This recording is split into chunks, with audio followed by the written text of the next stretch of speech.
Hey, how's it going? It's Kelvin here and welcome to the channel. Today we'll be installing the Konig K-Summit XL series spider chains.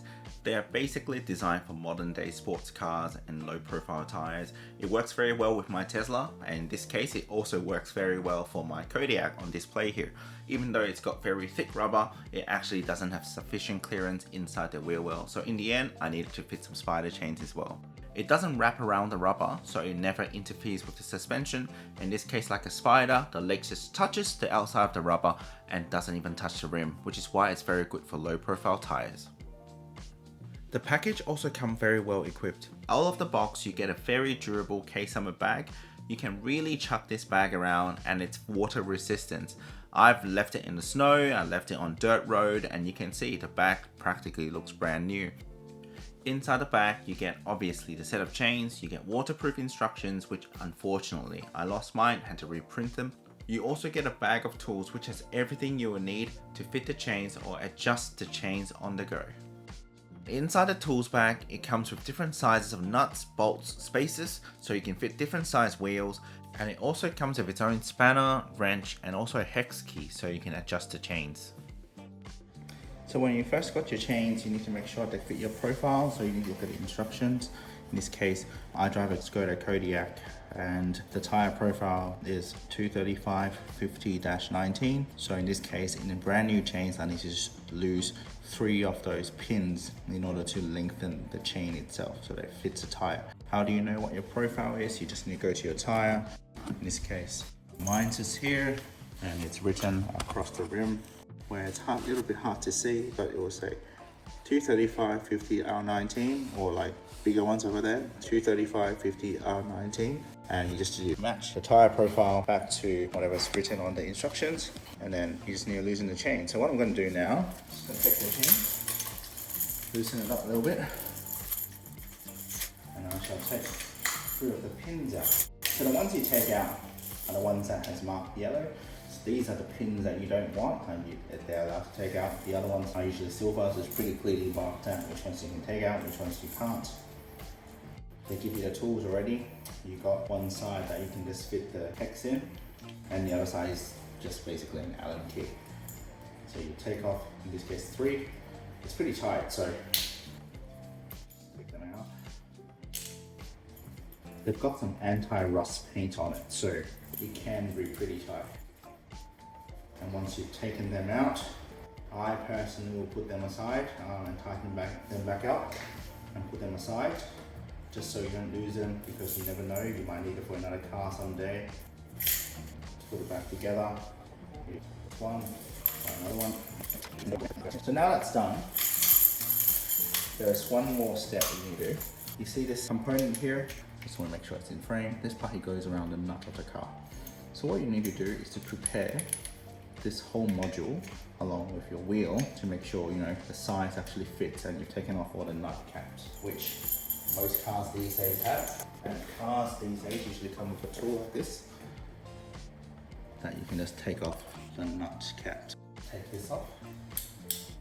Yeah, see, it's got a nut casing. So you take this off, put it on side first, and then you need to test fit. The best way to do it is actually to take off this entire nut component. Take it all off and just see that there's these 2 small components, right? You just test it whether it fits. Okay, this fits, but you can spin it around. Don't think you can go any bigger than this one doing it. Yep, you can. Let me see if the smaller one can fit as well. Because what you want to do is to create the best fit. This is one smaller one. And in the package it comes with different sizes, and I think this one will fit. So it fits quite well, it doesn't spin around, it's still got wiggle room. So I'm going to use a smaller one instead. And by the way, they give you a few spaces, so this is the biggest one, and they give you different bolts. So you can use different spaces with different bolts. You can use a smaller spacer or a bigger spacer. What you wanted is enough clearance so it doesn't hit your rim. So for my car, my Kodiaq, the large spacers is sufficient, but they give you enough long bolts that you can actually use both spaces together. They're usually for bigger SUVs, like off-road tires. What we're going to do now, just put it across. Pretty easy, like any snow chains. We've loosened 3 pins already, so it should be wide enough. You want to make sure it sits flush with the tyre. Push it as much as you can, push it in, and you put this nut cover on top, and then just start tightening it up. So what it does is, as you tighten it up, it closes the claw, so it holds tight onto the nut itself. And Konig actually gave you a wrench to tighten this up, and it does get quite tight. Tighten, tighten, tighten. Yep, that's tight enough. You don't want it to be too tight because it does damage the bolts. I've heard from other people who are friends who've got these ones. And the worst is when your bolt actually shears off and you've got a car that actually stuck. So what you do now is you just start tightening this up a little bit. So once you've done about halfway, what you want to do is to drive the car forward a little bit. Now, by the way, this should always point backwards, point inwards into the center. You don't want to point outwards because as you tighten this component up, you want this to be center so it can be tightened up properly. Alright, so I've moved the car forward a little bit so that there's room again. What you want to do is to push the rest of these chains up onto the tyre. It can be hard sometimes, but it will fit. As you push it, it actually gives it a bit more room to slide in, and they will catch on your treads. So if you can't push it in, it's probably because it's caught on your treads. These levers should be flush to your tyre wall, and mine's already flushed. It will continue to self-tighten, and it will self-center as well. Alright, and once I've done, you want to continue to tighten it until you see the red marker in the middle. And now you can see it's tight. The whole thing is basically locked around your wheel, alongside your bolt, and now you can go snow. So now that's done. Taking it off is pretty easy as well. Push the red lever, and then push it to the bottom.